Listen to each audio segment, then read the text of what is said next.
Hola a todos, hoy es viernes 19 de diciembre de 2025 y nuestros queridos amigos Trita Parsi y el embajador Chas Freeman están aquí con nosotros. Bienvenidos de nuevo, Trita y embajador. Muy bien estar aquí contigo. Gracias.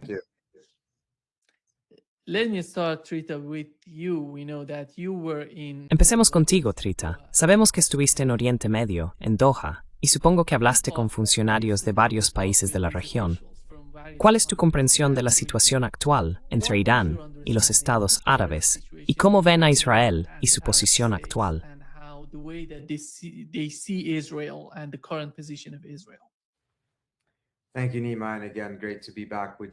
Gracias, Nima. Es un placer volver a estar contigo. Y por supuesto, siempre es un placer estar con el legendario Chas. Creo que están ocurriendo algunos cambios importantes en la región. Al mismo tiempo, pienso que la propia región puede no sentirse del todo cómoda con la velocidad a la que esto avanza. Vimos al ministro de Asuntos Exteriores de Omán, Badr al-Busaidi, decir en el diálogo de Manama, hace aproximadamente un mes, creo, en un discurso muy contundente, desde ese tweet, sabemos que es inestabilidad de no Irán.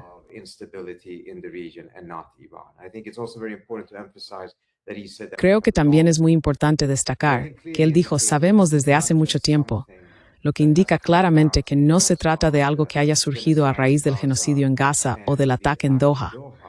Es algo que se conoce desde hace tiempo, pero solo ahora algunos estados se sienten más cómodos hablando de ello públicamente.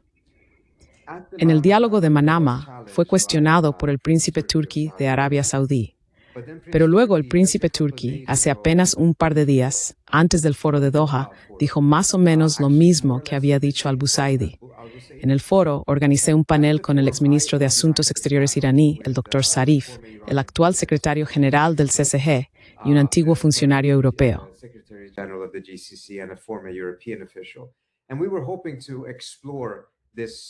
Y esperábamos poder explorar esto un poco más. No sé si has visto el vídeo, pero no fue exactamente en esa dirección, porque ambas partes empezaron a hablar del pasado. Creo que quizá ambas partes reaccionaron un poco de forma exagerada, y al final se convirtió en una conversación que removía demasiado viejas heridas, en lugar de centrarse en la situación de cara al futuro. Pero creo que al final del día, aquella conversación fue una aberración. Está bastante claro para muchos de los líderes del CCG, y de hecho, he estado en reuniones donde lo han dicho con esa claridad, que el CCG tiene desafíos con Irán, pero han encontrado maneras de gestionar esos desafíos.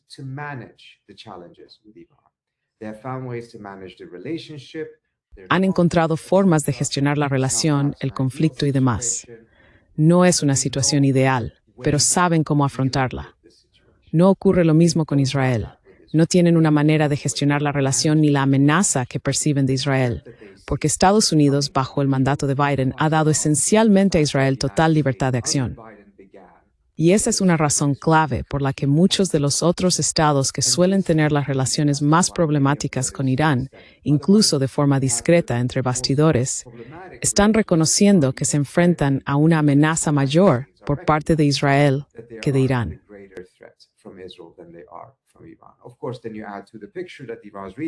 Por supuesto, además hay que tener en cuenta que la posición regional de Irán no es tan fuerte como antes, y así sucesivamente.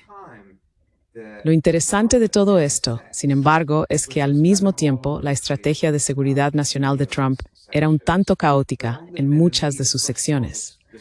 Pero en lo que respecta a Oriente Medio, para empezar, describe la situación como si todo estuviera bien en la región ahora, lo cual no es cierto, por supuesto. Luego introduce esa formulación estadounidense de más de 30 años, según la cual Irán es el principal actor desestabilizador de la región.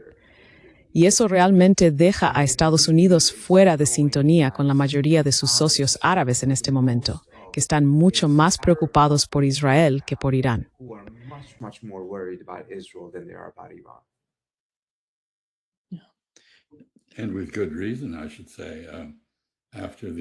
Y con razón, diría yo, después del ataque a Qatar, por ejemplo. Así que creo que eso resulta convincente. Mi impresión desde hace tiempo es que Irán y los árabes del Golfo están descubriendo poco a poco un interés común en formar una coalición para equilibrar a Israel, para contrarrestarlo. No les resulta fácil hacerlo, dada toda la historia que se recuerda con demasiada facilidad. Pero esa es la dirección que están tomando las cosas. Y Estados Unidos, en la región del Golfo Pérsico, en Asia Occidental como en otras partes del mundo, adopta posiciones y ofrece descripciones de la situación que son esencialmente ilusorias, más que basadas en cualquier tipo de realidad. Y lo curioso, por supuesto, es que ahora tenemos un liderazgo en Washington por parte del presidente Donald Trump, y nadie en su entorno está dispuesto a decirle que no, o a decirle que el emperador está desnudo, o a cuestionar sus juicios a veces completamente ficticios sobre lo que ocurre en el mundo y sobre cómo los demás lo ven a él y Estados Unidos. Así que eso es muy interesante, Trita. So that's very interesting, Trita. Sí, Trita, sabes, lo que me pareció asombroso fue que Zarif mencionó cómo Irán está apoyando los actos de resistencia sin beneficiarse de ellos. Ese es el punto principal. Vas a Irán, hablas con la gente común y dicen lo mismo. ¿Cuál es el beneficio de este tipo de apoyo a los actos de resistencia para Irán? Pero conocemos la mentalidad en Irán. La visión del liderazgo es apoyar al pueblo palestino. No van a abandonarlos. Y ese no es el caso de los árabes de la región. This is not the case for the Arab states in the region.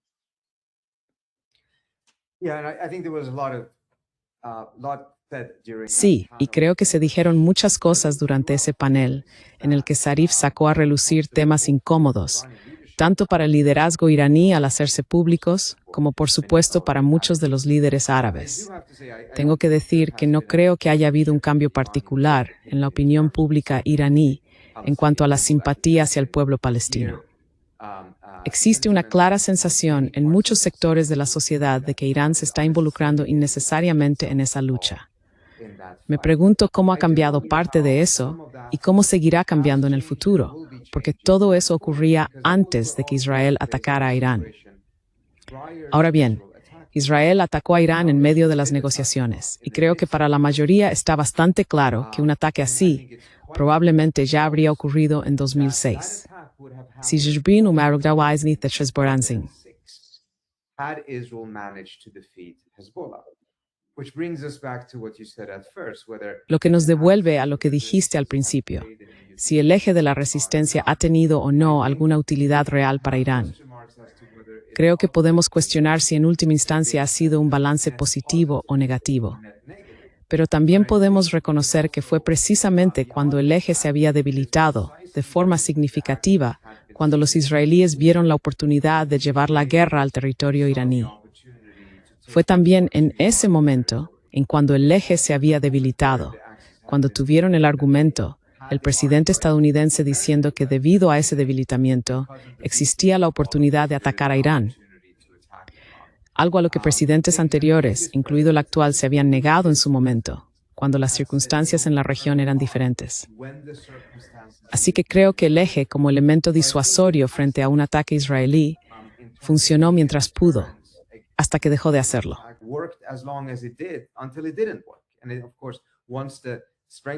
Y luego, por supuesto, una vez que la fuerza del eje había disminuido, los israelíes vieron esa oportunidad. Eso no significa que se esté respaldando la idea de que los iraníes deban volver a esa estrategia, ni nada parecido. Pero creo que es importante señalar que estas cuestiones se están politizando mucho dentro de Irán. Y con esa politización llega un cierto grado de simplificación sobre lo que realmente ocurrió. ¿Cuál era la situación en el pasado? Si todo esto fue o no un gran error desde el principio. Sin duda se puede defender ese argumento, pero personalmente estoy bastante convencido de que, de no haber sido por la inversión que los iraníes hicieron en esto, no solo los israelíes habrían atacado en 2006, sino que creo que Estados Unidos habría atacado en 2004. Rings very true. I think Suena muy cierto. Creo que quienes en Irán menosprecian el eje de la resistencia lo hacen porque se ha debilitado y ya no representa mucha protección para Irán, si es que alguna vez lo fue. Pero Zarif y otros también señalan, con razón, que Hezbollah, por ejemplo, no es un títere iraní. Irán no puede decirle a Hezbollah lo que debe hacer. Nasrallah, cuando estaba al mando de Hezbollah, fue muy prudente a la hora de apoyar a Irán, o a los palestinos en ese sentido. Actuó siempre de acuerdo con su visión de los intereses libaneses, y en particular de los de Hezbollah, más que con los de Irán. Interests rather than those of Iran. But the truth is that as Trita said, Pero la verdad es que, como dijo Trita, el eje de la resistencia fue un baluarte contra un ataque israelí cuando era eficaz, porque los israelíes nunca podían estar seguros de lo que haría Hezbollah u otros, si se unirían o no a una guerra contra Israel del lado de Irán. Iran or not.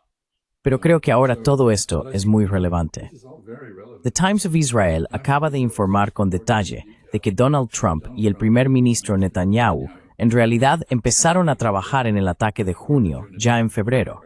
Lo planearon y engañaron deliberadamente al público sobre una supuesta ruptura entre ellos y una diferencia de opinión sobre cómo tratar con Irán.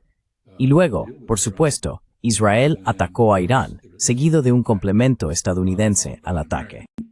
Supplement to the attack. And the relevance of this is that it's very obvious that Israel Y la relevancia de esto es que resulta muy evidente que Israel se está preparando activamente para otro ataque. Está llevando a cabo ejercicios, por ejemplo, ejercicios de ataque de largo alcance, que tienen a Irán como su único objetivo lógico. Así, esta compleja relación entre Hezbollah e Israel continúa, con Israel violando el llamado alto el fuego en el Líbano y continuando con los asesinatos de personas que considera enemigas, ya sea en Gaza, a pesar del supuesto alto el fuego allí, o en el Líbano, o en Siria, según el caso. Esta relación entre Irán y los movimientos de resistencia árabes sigue siendo muy importante para ambos. Arab resistance movements is still very, very important to both. Could I come in on that just quickly? I read ¿Puedo intervenir un momento? that the Times He leído el artículo del Washington Post en el que se basa la historia del Times of Israel, y tengo que decir que me genera muchas dudas. No creo en esta narrativa. Creo que en realidad se trata de un intento deliberado de impulsar una historia que elimine cualquier posibilidad de que los iraníes deseen o intenten renovar la diplomacia con Estados Unidos. Una teoría muy interesante, sí, pero basándome en lo que yo mismo vi y también en conversaciones con personas que dejaron la administración Trump y estaban allí en ese momento, este artículo intenta presentar una teoría muy ordenada sobre lo estrechamente coordinadas que estaban las cosas y lo profunda que fue la supuesta manipulación. Y eso creo no solo es falso, sino que además tendría el efecto de asegurar que la diplomacia no se intente nunca más. really would have the effect of making sure that diplomacy is never tried again. I think there was deception. I think that deception Creo que hubo engaño. Creo que ese engaño probablemente comenzó alrededor de una semana antes del ataque, cuando se celebraba aquella reunión en Camp David. No se remonta a febrero. Y he hablado con personas del lado iraní que también opinan firmemente que toda la diplomacia fue un engaño. No creo que fuera así. Y de nuevo, lo digo basándome en conversaciones que he tenido con muchas de las personas que participaron en todo este asunto. No creo que esto fuera una gran farsa. También tengo que ser muy franco. No creo que esta administración sea capaz de mantener un engaño durante tanto tiempo y con ese nivel de sofisticación. Tampoco creo que los israelíes lo sean. Nor do I think the Israelis are. But Yeah, and actually, Trita, one possible Y de hecho, Chas, un posible motivo que corrobore la filtración de este material es la afirmación de Netanyahu de ser el puente esencial hacia Donald Trump y los Estados Unidos. Pero esto lo presenta como un manipulador maquiavélico de Donald Trump, que por supuesto lo es, aunque quizá no en este caso, como tú sugieres. but maybe not in this instance as you suggest. if I was on the Israeli side, this is exactly the Si yo estuviera del lado israelí, esta sería exactamente la historia que querría que saliera a la luz. Este es el relato. En realidad, nunca hubo mucho conflicto entre Trump y Netanyahu. Todo lo que ahora parezca un conflicto, en realidad no lo es. Y sé que mucha gente estaría inclinada a creerlo, pero realmente sirve a los intereses de Netanyahu que ese relato circule. especialmente por la razón que acabas de mencionar, Chas, que es que claramente nos estamos acercando a otro ataque. Y para ese ataque, los israelíes harán todo lo posible por involucrar a Estados Unidos.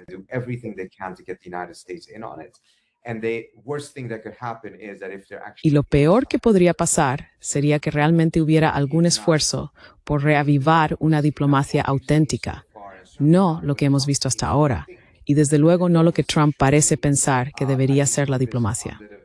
Creo que Trump tiene una impresión muy equivocada de que los iraníes son tan débiles que tienen que rendirse. Hay dos grandes fallos en esa percepción por parte de Trump. Primero, que los iraníes sean tan débiles. No creo que lo sean. Sin duda se han visto debilitados, pero no tanto como Trump cree. Y segundo, que la rendición sea siquiera una opción.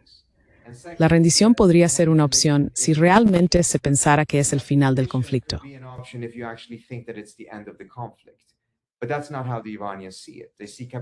Pero los iraníes no lo ven así. Consideran la capitulación como algo que simplemente desplaza la línea del frente del conflicto, de las armas nucleares y el enriquecimiento de uranio a los misiles. Y después de capitular en lo referente a los misiles, se pasaría a los cuchillos de cocina y así sucesivamente. Por tanto, la capitulación no es una opción. Y mientras Trump mantenga esa percepción, no veremos una diplomacia real. Sin embargo, en este momento se están haciendo esfuerzos para poner en marcha una diplomacia auténtica.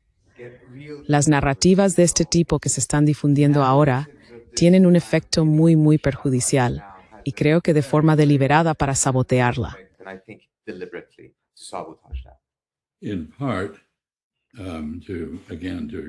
En parte, de nuevo, para estar de acuerdo contigo, porque son un recordatorio del uso de la diplomacia como tapadera para un ataque sorpresa.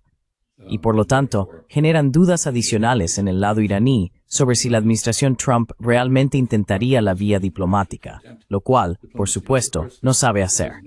No ha habido una diplomacia real por parte de la administración Trump en ningún tema. Ha habido intentos de lograr un alto el fuego, pero en ningún caso se ha tratado de abordar las causas del conflicto ni de poner fin a esas causas mediante la paz. Así que tenemos un fracaso total de la diplomacia amateur y clientelar de Steve Witkoff y Jared Kushner, no solo en el contexto palestino-israelí o en el iraní, sino también en el ucraniano y en muchos otros, en los que el presidente Trump ha afirmado haber logrado la paz. En el mejor de los casos, ha conseguido un alto el fuego. Y por lo general, ni siquiera eso.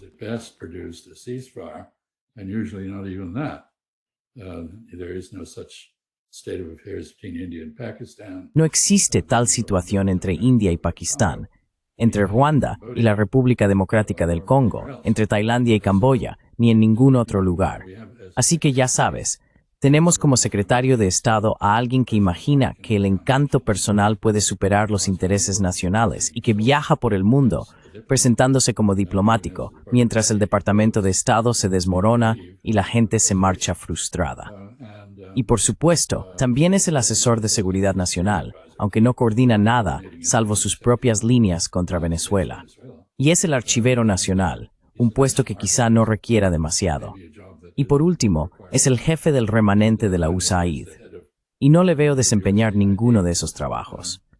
Así que sigo buscando pruebas de competencia diplomática en Washington y no las encuentro.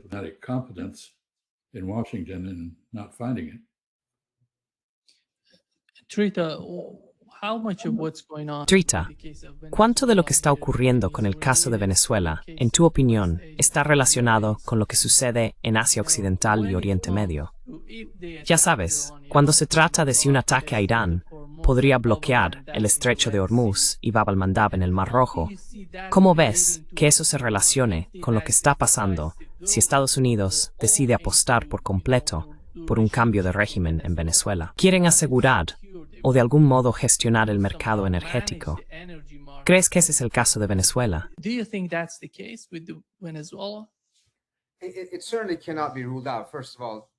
Desde luego, no se puede descartar ante todo, para dejarlo muy claro. El petróleo es, sin duda, un factor en todo esto. Y uno de los beneficios de la administración Trump es que no ocultan estas cosas. Es decir, él sale y dice claramente que cree que el petróleo, al parecer, pertenece a Estados Unidos. ¿No habrías oído ese tipo de comentarios durante la primera invasión de Irak o durante la Guerra del Golfo Pérsico en 1991? ¿Existía ese tipo de pensamiento? Sin duda. Es el element de este paciente.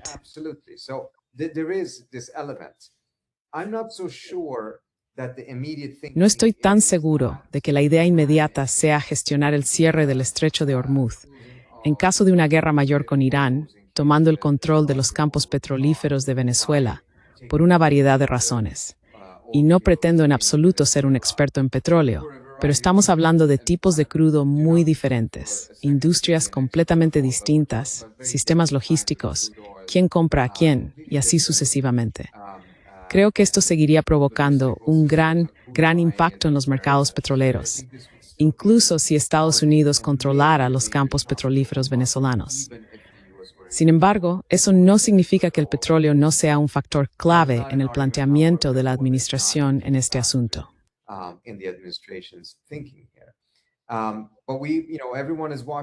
Pero nosotros, ya sabes, todos estamos observando de cerca lo que ocurre en Venezuela.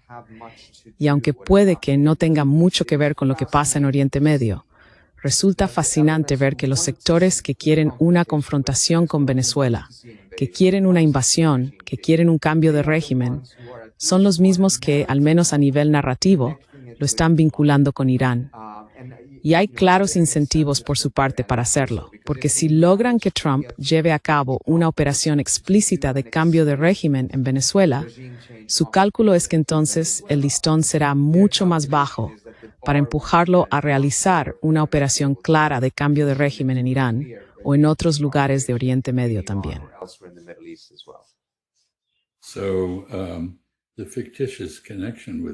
Así que la conexión ficticia con Irán se ejemplifica en la acusación completamente inventada de que el petrolero que Estados Unidos apresó de forma pirata, junto con su carga, un acto de piratería seguido de un acto de robo, había estado implicado en el transporte de petróleo para la Guardia Revolucionaria o para Hezbollah. No sé cuántas gasolineras opera Hezbollah. Dudo que haya muchas, si es que hay alguna. Es una conexión bastante forzada con Irán. Y permítame decir, en lo que respecta a Venezuela, que el objetivo es Cuba.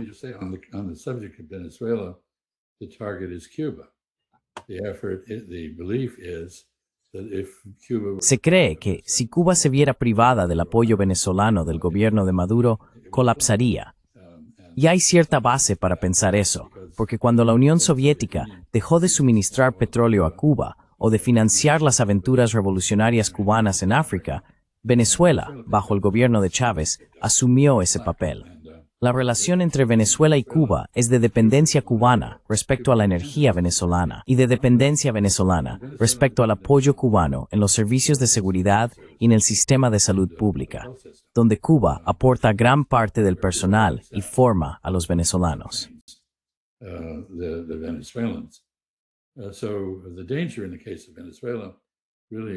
Así que el peligro en el caso de Venezuela no es realmente el desbordamiento hacia Irán, creo, sino más bien el hecho de que, junto con la versión revisada de la doctrina Monroe según Trump, constituye una invitación para que cualquier país de América del Sur, Central o el Caribe que tenga la capacidad lo haga, busque el apoyo de China, Rusia e Irán contra Estados Unidos y potencialmente desempeñe el mismo papel que el eje de resistencia frente a Israel, al crear una fuerza contraria en el vecindario americano. Pero hay que ser una persona bastante conspirativa para llegar a ese tipo de razonamiento.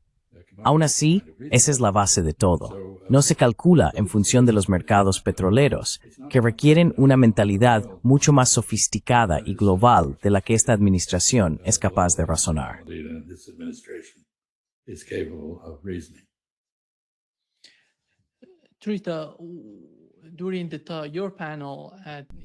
Trita, durante tu panel en Doha, Javad Zarif dijo que cuando mencionó la situación con el eje de la resistencia, ellos no se estaban beneficiando de ello, sino que estaban pagando por todo lo relacionado con él. Pero tú mencionaste la opinión pública. Yo supondría, o diría, que la opinión pública del gobierno iraní, o más bien de la mayoría de la población, antes del ataque israelí a Irán, era diferente de lo que es ahora. Los iraníes ahora comprenden la importancia del eje de la resistencia, porque Irán fue atacado, y saben que si Irán no puede responder, eso sería desastroso para la economía iraní y para la estabilidad regional. Pero también me sorprendió un poco que el embajador kuwaití mencionara el PIB de los Estados Árabes y casi presumiera de ello. ¿Es eso lo que creen que significa seguridad? ¿De verdad piensan que su PIB podría defenderlos de alguna manera?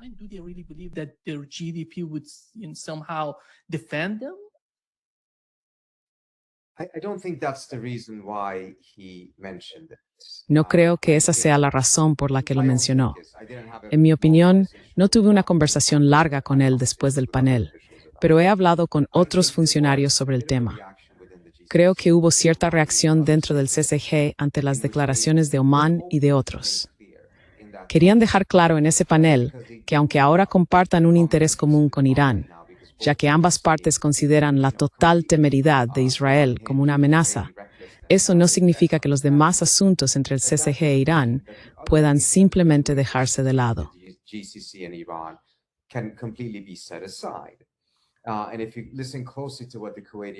Y si escuchas atentamente lo que dice el embajador kuwaití, el secretario general, él dice: no podemos hablar de intereses comunes en otras áreas antes de que estos sean evaluados primero. Personalmente creo que esa no fue necesariamente la forma más eficaz de expresar ese punto del CCG. En mi opinión, habría sido mejor dejar claro que sí existe un interés común, pero que eso no significa que los problemas anteriores hayan desaparecido. Todavía necesitamos encontrar formas de resolverlos, y así sucesivamente. Pero dejarlo claro, sí, hay un interés común. Eso no se hizo. Y creo que esa es parte de la razón por la que la reacción desde la dirección del Dr. Zarif también fue bastante intensa. Luego la situación se volvió bastante entretenida para el público, pero quizá no muy constructiva para las relaciones entre el CCG e Irán.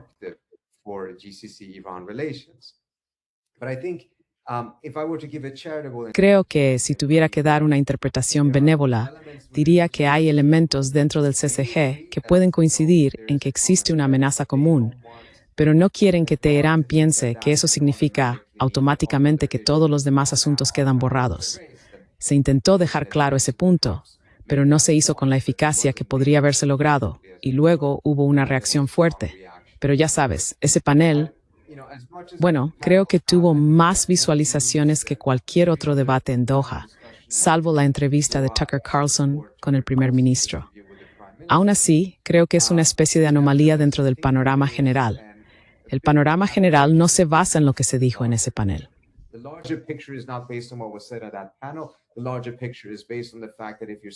La cuestión de fondo se basa en el hecho de que si hoy estás en Mascate o en Omán y ves que los israelíes bombardearon Doha con el pretexto de que Hamás estaba allí, aunque los propios israelíes habían pedido a Hamás que estuviera allí, ¿qué ocurrirá la próxima vez que Mascate acoja conversaciones de paz entre los hutíes y otros grupos en Yemen? ¿También serán bombardeados?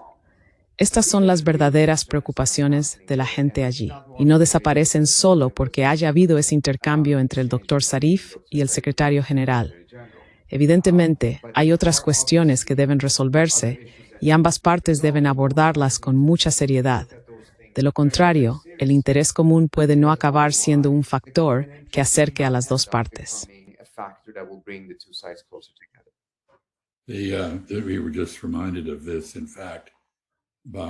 De hecho, acabamos de recordarlo gracias a la declaración de Wang Yi de que la disputa de las islas Tum Menores, las pequeñas islas en el estrecho de Hormuz, Abu Musa, Tum Menor y Tum Mayor, debe resolverse mediante negociaciones y diálogo. Eso resulta profundamente ofensivo para Irán, que siempre ha sostenido, desde que se apoderó de las islas cuando los británicos abandonaron el Golfo, que no existe ninguna disputa sobre ellas. China parece pensar que sí la hay, lo cual es una visión realista. Y es un recordatorio de lo que Peter acaba de decir, que hay muchos temas que dividen a ambos. Aún así, resulta muy llamativo que Busaid, un omaní, los omaníes son conocidos por su discreción y su renuencia a tomar partido en disputas, dijera lo que dijo. Muestra hasta qué punto Israel ha desestabilizado a la región con su afán de hegemonía militar en el Levante y sus ataques contra Irán y contra Qatar. and its attack on Iran and its attack on Qatar. Trita, before leaving us, and Sabes, Trita, antes de que te vayas, Jawad Zarif cuando Javad Zarif dijo algo más sobre la política exterior iraní hacia Estados Unidos e Israel, que están volviendo a una política de resistencia. Ahora mismo, la política es de resistencia porque no consideran que Estados Unidos sea honesto en la forma en que está hablando con la parte iraní. Fue algo enorme, porque escuchar a Javad Zarif hablar de esa manera fue realmente algo que no podría haber imaginado antes. ¿Qué está pasando? ¿Has hablado con él? ¿Qué está ocurriendo en Irán, en tu opinión? You talk with him. What is happening in Iran, in your opinion? I mean, understandably, there is a tremendous amount Quiero decir, of, es comprensible que haya una enorme cantidad de ira, quizá especialmente entre quienes han pasado 2 décadas intentando que esta diplomacia avance. Exacto. Así que, ya sabes, creo que no hay forma de evitarlo. Al mismo tiempo, lo que creo que el doctor Zarif estaba describiendo es la dirección que está tomando Irán, lo cual no es necesariamente la visión que él tiene de hacia dónde debería ir Irán. Sin embargo, sí creo que hay esfuerzos, porque incluso dentro de la resistencia existe la necesidad de la diplomacia, teniendo en cuenta que nos estamos acercando a otro enfrentamiento militar. that we are gravitating towards another military confrontation. If you, and I know we've spoken about this before, but just to, Y sé que ya hemos hablado de esto antes, pero para dejarlo aún más claro, si esto es la nueva normalidad, entonces tenemos que reconocer lo que supone una derrota total para Benjamin Netanyahu en particular.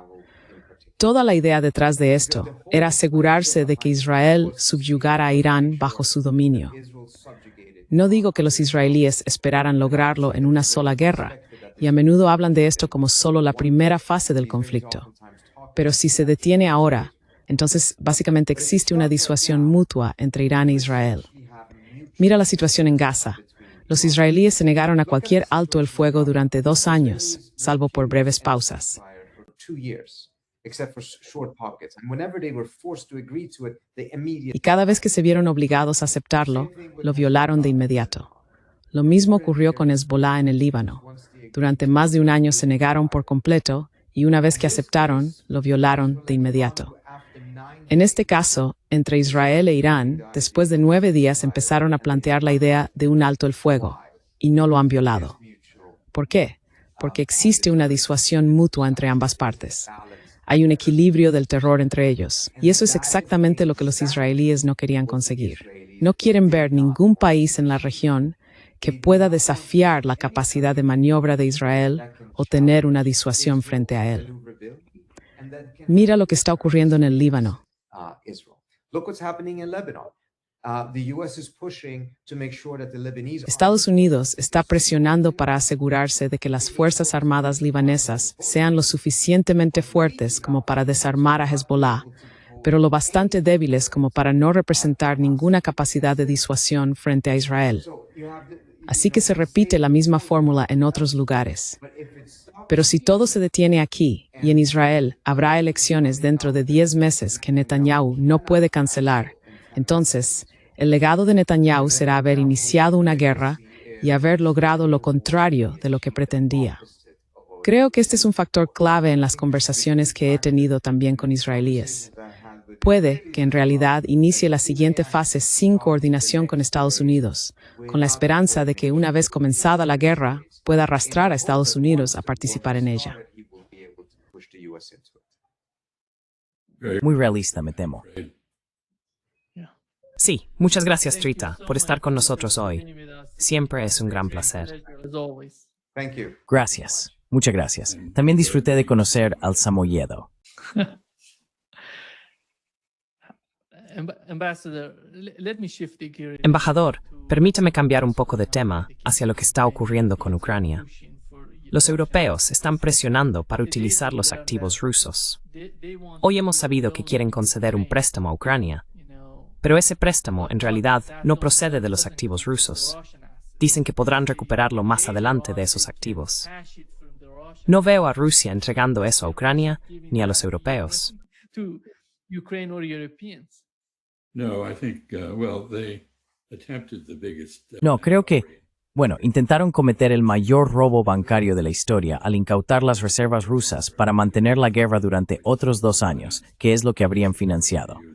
Básicamente iban a usar las reservas rusas como garantía para un préstamo o una emisión de bonos. Ahora proponen emitir un bono. 2 preguntas. Primera, ¿realmente van a hacerlo? Muchos países tendrían que actuar individualmente porque no hay unanimidad dentro de la Unión Europea en este asunto. Hay algunos países, Hungría, Chequia, Eslovaquia, que no están de acuerdo. Segunda pregunta, ¿es Ucrania un sujeto de crédito fiable para un préstamo? A credit-worthy object of a loan. How can Ukraine ever pay this back? Why do they ¿Cómo podrá Ucrania devolver esto alguna vez? ¿Por qué suponen que al final de esta guerra, que terminará de un modo u otro, será Ucrania la que salga victoriosa y tenga acceso a los activos rusos, en lugar de que sea Rusia la vencedora y exija la liberación de los fondos incautados? Así que, en fin, mi propia conclusión es que esto fue una demostración clásica de la negación de la realidad por parte de Europa. La realidad es que la OTAN y Ucrania han perdido la guerra, y la única cuestión es cuánto más van a perder. Y ahora, no estoy seguro. Supongo que queda una última pregunta más importante. I'm not sure. I guess there's a final, more important question, and that is, what does this do to the credit? Y eso es, ¿qué efecto tiene esto sobre la solvencia de los bancos europeos? Si eres Arabia Saudí, por ejemplo, ¿quieres poner tu dinero en bonos europeos o en algún tipo de instrumento europeo cuando Europa acaba de demostrar que no está dispuesta a respetar su deber fiduciario respecto a esos instrumentos? Creo que esto va a tener consecuencias terribles para Europa. No tan terribles como lo habrían sido si realmente hubieran llevado a cabo el atraco bancario que planearon, pero aún así bastante graves. Y el hecho de que incluso se acercaran a eso resulta inquietante para los depositantes, en mi opinión.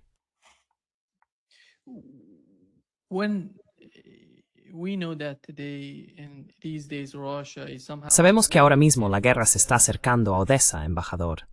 Si Rusia decide continuar el conflicto, y Donald Trump, no siempre, pero hace un par de días, quizá ayer, dijo que Rusia cambia de postura, que Ucrania cambia de postura.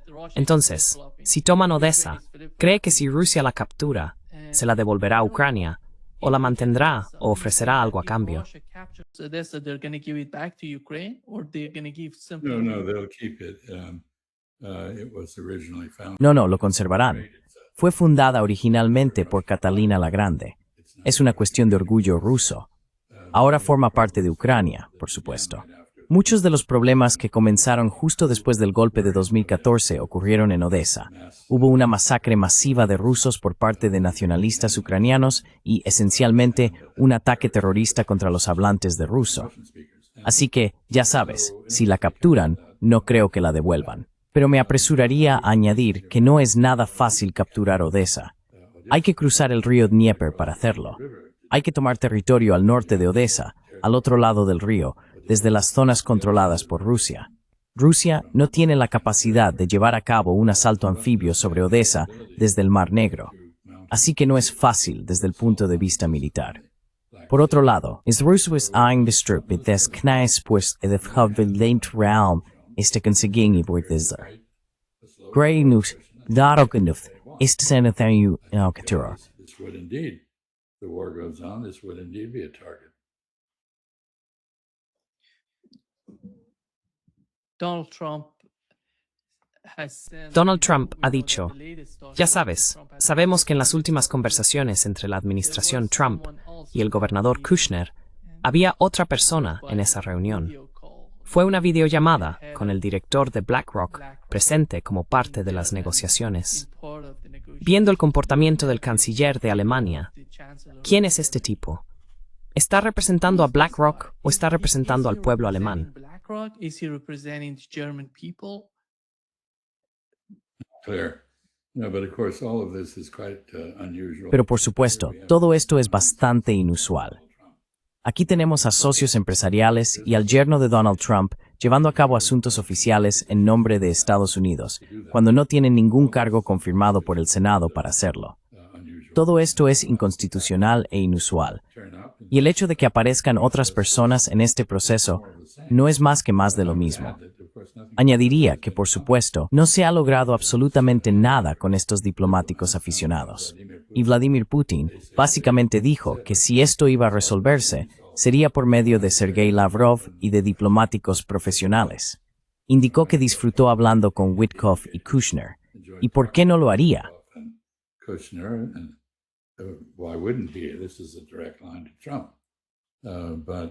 Esta es una línea directa con Trump, pero no creo que él lo vea como una forma de resolver un problema. De hecho, en los últimos días ha sido más tajante, diciendo que si no hay un proceso diplomático para resolver esta cuestión en términos aceptables, simplemente impondrán las condiciones en el campo de batalla. La postura de Zelensky también se ha endurecido. Todo esto es muy poco realista. Y ya sabes, en medio de todo esto, tengo que mencionar que la negación europea llega hasta el punto de imponer sanciones a personas como Huck Bode, que ha sido un analista valioso y realista. Lo han tachado de prorruso por haber contradicho la narrativa oficial.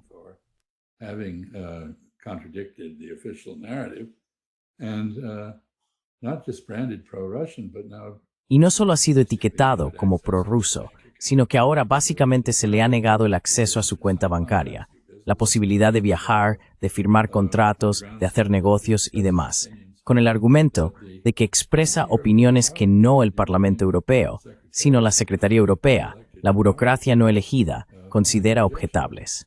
Así que Europa, cuando Jody Vance criticó a Europa por retroceder en materia de democracia, no entendía muy bien su punto. Pero ahora sí, creo que es justo lo contrario de lo que él pensaba. Los europeos están saboteando su propia democracia y sus propias libertades en el altar de la rusofobia. Realmente extraordinario. Y aún no han presentado ningún tipo de propuesta de paz. And they still haven't put forward any kind of peace proposal. Yeah. Today, Putin had a Hoy, Putin tuvo lo que llaman su línea directa con el público, principalmente con la prensa y el pueblo ruso. Dijo, aquí está, embajador, lo que respondió al periodista de la BBC, y luego habló sobre la conexión entre las economías rusa y europea, y por qué eso es importante.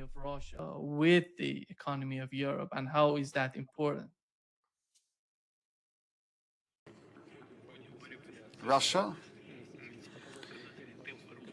Rusia, a pesar de ver una desaceleración de nuestra economía hasta el 1%, sigue ocupando el cuarto lugar en términos de tamaño del PIB por PPA, después de China, Estados Unidos e India. Rusia es la número 4. Nos siguen Japón y Alemania. El Reino Unido, que usted representa hoy, lamentablemente ocupa el 7º u 8º lugar en tamaño del PIB por PPA.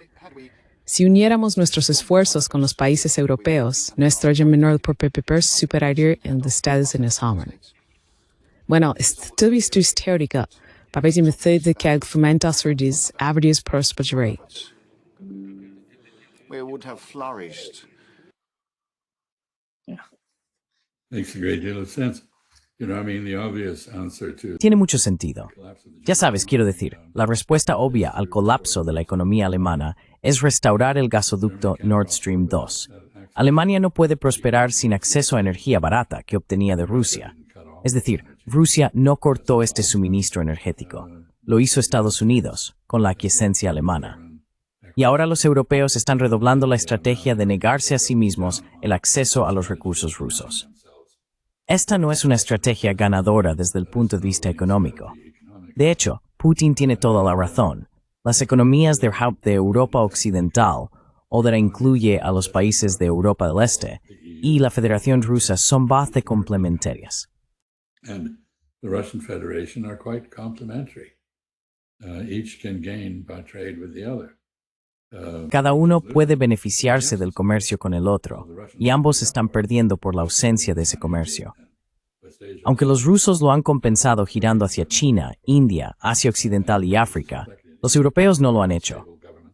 Esto se refleja en gobiernos muy inestables en toda Europa, normalmente con apoyos minoritarios o en declive, y en el crecimiento de partidos nacionalistas populistas de derechas, como Alternativa para Alemania en Alemania o el Reagrupamiento Nacional de Marine Le Pen en Francia. Tal vez la elección de Giorgia Meloni en Italia refleje lo mismo. Así que tiene razón, pero no es algo que los europeos parezcan dispuestos a considerar. Quieren que la guerra en Ucrania continúe. Prepared to consider, they want the war to go on in Ukraine. Just to wrap up this session, Ambassador. Solo para concluir esta sesión, embajador. Si continúan la guerra en Ucrania, y sí, como sabemos, el principal objetivo de los líderes europeos, o al menos de los de Europa Occidental, es la continuación del conflicto en Ucrania. Si logran ese objetivo, ¿cómo ve usted el futuro de Europa? ¿Vamos a ver algún tipo de división entre la parte oriental de Europa y la parte occidental? Well, that's a very complicated question. First of all, I Bueno, don't think esa es una pregunta muy complicada. En primer lugar, no creo que vayan a tener éxito en perpetuar la guerra, porque se están quedando sin ucranianos para hacerlo.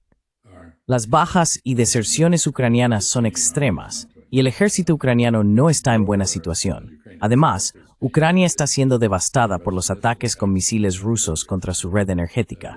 Hay apagones. Es invierno, ya sabes, creo que el invierno empieza oficialmente el domingo, y es bastante duro en esa parte del mundo. Así que no creo que vayan a lograr perpetuar la guerra. Ni siquiera estoy seguro, como dije, de que vayan a poder reunir los fondos.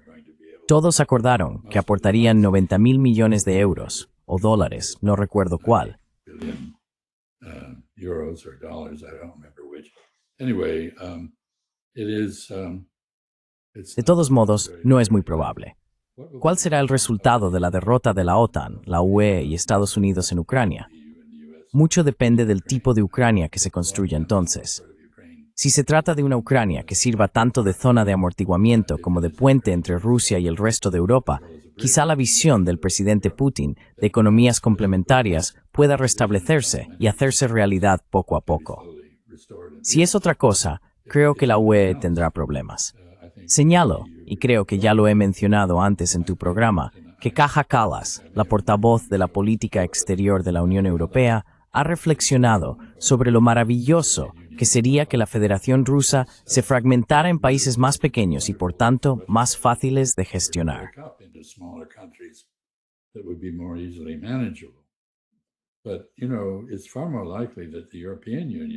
Pero ya sabes, es mucho más probable que la Unión Europea se desintegre.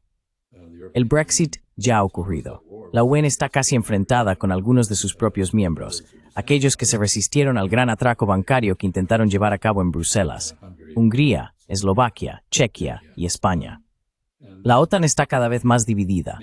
No hay certeza de que Estados Unidos siga comprometido con la OTAN. Si no lo hace, ¿habrá una arquitectura de seguridad paneuropea basada en la OTAN? Muy poco probable. Así que creo que las verdaderas preguntas no son tanto sobre lo que ocurre en Rusia o incluso en Ucrania, sino sobre lo que ocurre en el resto de Europa.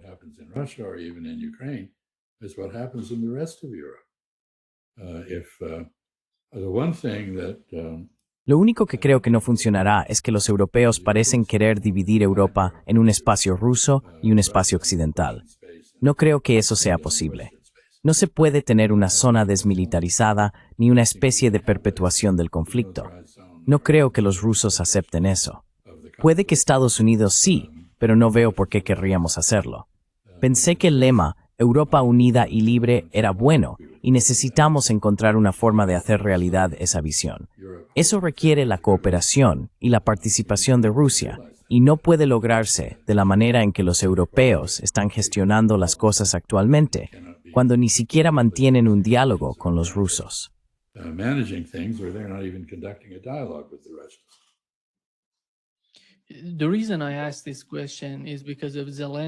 La razón por la que hago esta pregunta es por Zelensky ayer. Salió con la idea de que, ya sabes, este tipo de políticas de Washington son temporales. Vamos a tener cambios en Washington. Está hablando de las consecuencias de la administración Trump. No puedo creer que estas ideas vengan de los ucranianos o del gobierno de Zelensky. Creo que de algún modo es optimista respecto a los cambios que podrían llegar a Washington en 2029 o 2030 y que esos podrían beneficiar las políticas de Europa y de UITA.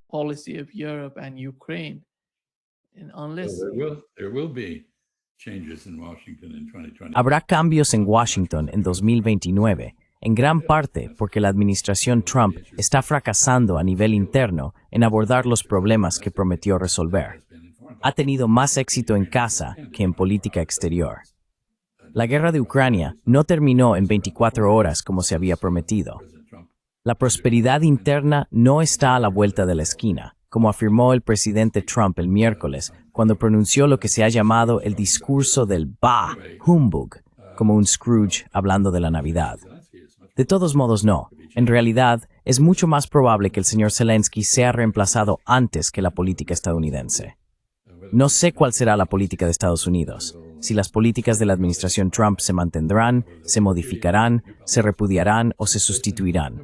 Nadie puede saberlo. Esta es una transición muy incierta, tanto en Estados Unidos como en Europa. Pero creo que el señor Zelensky se aferra un pensamiento ilusorio. No es más que eso. This is nothing more than that. Whistling in the dark, perhaps. Yeah.